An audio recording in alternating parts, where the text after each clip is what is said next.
Electric vehicles are the future. No, they're not. They suck. Why is that? Because they got no range, especially when I'm towing cross country. It cuts the electric truck range in half. There's a growing and more plentiful charge network to tap into. I don't want to have to stop and charge all that often. They need to find a way to increase the energy density of batteries so that I can get 400 miles on a single charge while I'm towing. Well, if you realize that you stuff that many batteries into your pickup truck, it would be a lot less efficient and a lot heavier than it needed to be most of the time. Yeah, but my range just keeps getting cut in half whenever I'm towing. I need more batteries. You could just put the batteries in the trailer then. That's stupid because...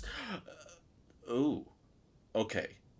You might be onto something. You want to start a company? Yes. Then let's do it.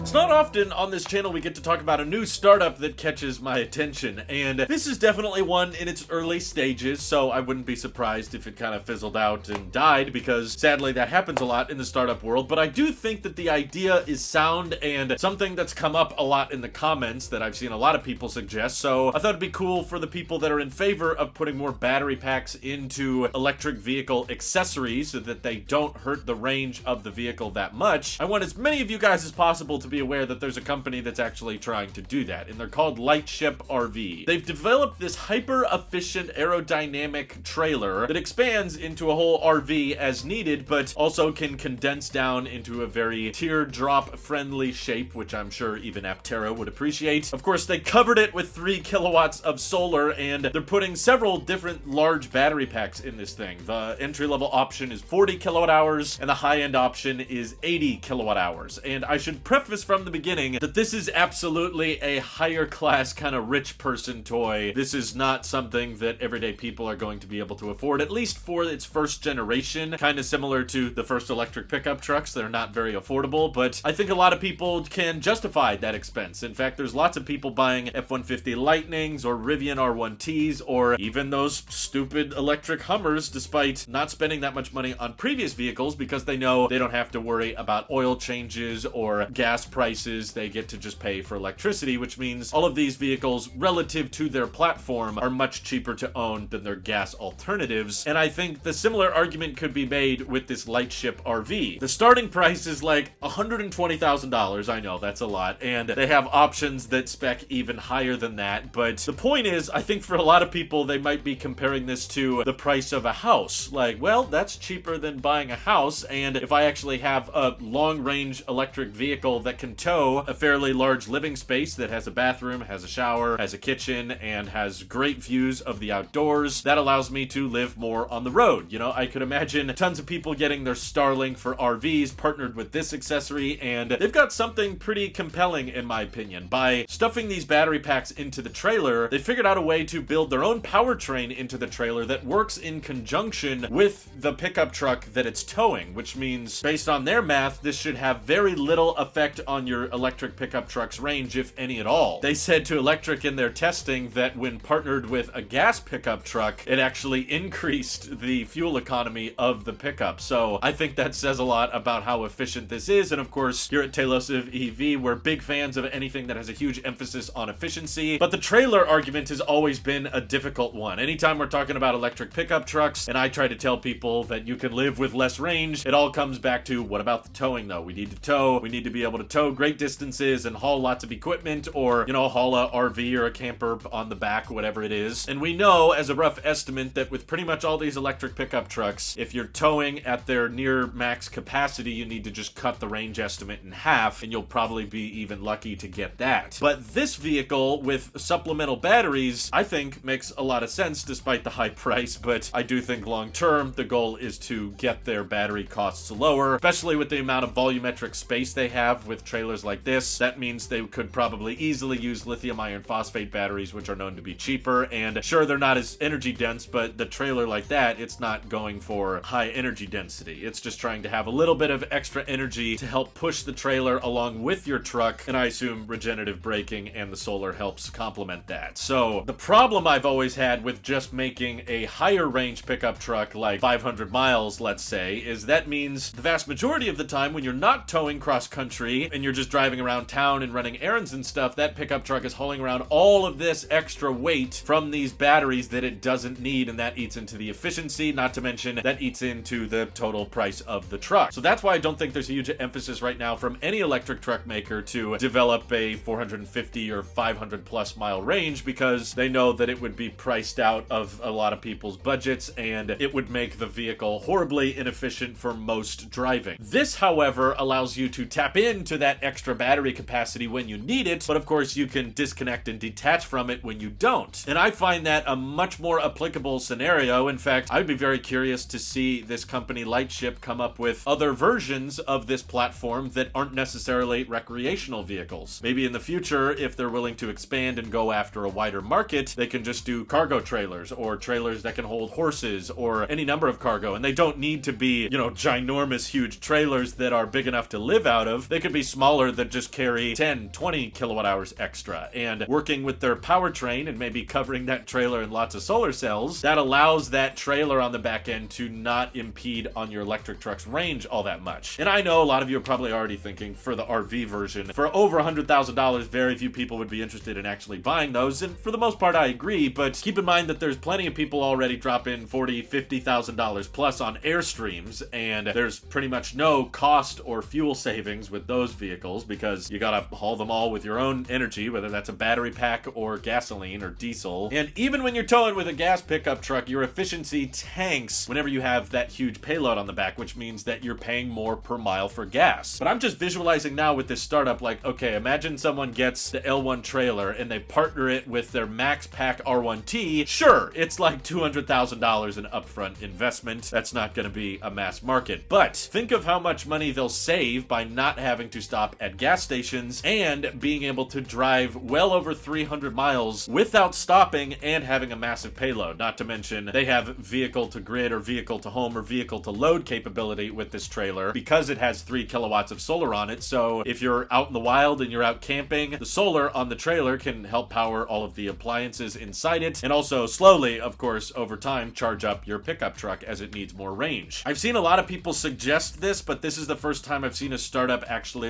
directly pushing for it and saying, this is the market we want to go after. And the founders are both former Tesla employees, which I thought was kind of cool. And I'm sure they have a lot of great experience from working at Tesla that they're trying to apply to this with manufacturability and efficiency. So I see a lot of potential. I'm not saying everyone should invest in them or whatever, but I just think that, as Tesla said at Investor Day, long term, they want batteries to be plentiful. They don't think we will always be with a finite number of cells. And this startup company and this product approach implies that, yeah, the people that need those extra cells, that need to tow, can just buy trailers with those extra cells rather than hauling around all of that extra weight and making the pickup truck way more expensive up front and way more inefficient for daily driving. I think this is kind of the way to go. Biggest downsides, though, I would say is, okay, if you're driving a really long distance and now your truck is low on charge and your trailer is low on charge, does that mean you need to charge up your truck and charge up your trailer? So charging speed might impact how long the stops are, but maybe that's worth it as long as they've got a fast charging system on this vehicle and you don't have to stop as frequently. A lot of people towing with electric trucks right now are paranoid because they have to stop every 100, 120 miles because that's as far as their battery pack will take them. But if you were able to go 300 or 400 miles without stopping, then maybe having those longer stops isn't that big a deal. And after driving 400 miles, you might be ready to take a break and hit the sack and get some rest anyway. Not to mention, I think it's just a very futuristic, cool design that allows you to have a beautiful view wherever you park it, and solar charging is really cool technology, and I want it to be brought to more things, and whatever enables vehicles to be more energy efficient, I'm in favor of. So I'm excited to see where this company goes. Right now, they're targeting production at the end of next year. I wish them well, and I hope they can find lots of buyers for it, even if it's just a rich person toy in the meantime. But hey, I could also visualize a lot of people just renting these things for occasional trips. Maybe you don't need to tow a big RV like every other week, but if you want to take a summer trip once a year or every other year, just renting one of these things out for $4 or $5 grand might be a really fun way and a very environmentally friendly way to travel the country and check out lots of cool scenery and have all electric charging and electric appliances along the way. Frankly, I think rental business for this type of trailer could be really, really good. Airbnb or Airbnb towing a electric solar trailer, whatever they want to call that. But what do you guys think of the approach of of putting battery packs in the trailer itself to get a bit more efficiency, to get even longer range when needed, feel free to complain about it down in the comments below. And thank you to everybody supporting this channel directly. It seriously helps us out a ton, as does just watching these videos. So thanks again. Have an excellent rest of your day.